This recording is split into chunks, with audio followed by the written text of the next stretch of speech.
তারপর পাট শাক। তো এই যে কড়াইতে তেল দিয়েছি, গরম হয়ে গেছে, এবার লঙ্কা দিয়ে দিচ্ছি। লঙ্কাটা কীরকম ফুটছে বাবা, ফুটে ফুটে আসবে। তো এবার দিয়ে দেবো পাট শাক।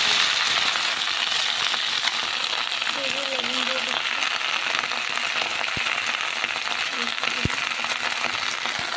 দেখতে হবে।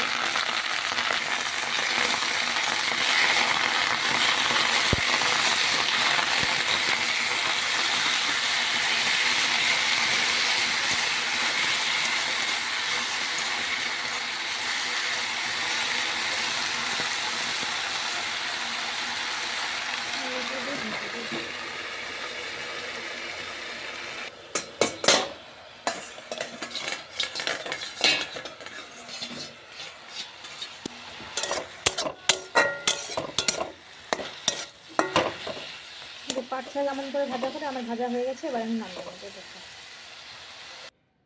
বন্ধুরা, এটা হচ্ছে আমার আজকের পাট শাক ভাজা রেসিপি।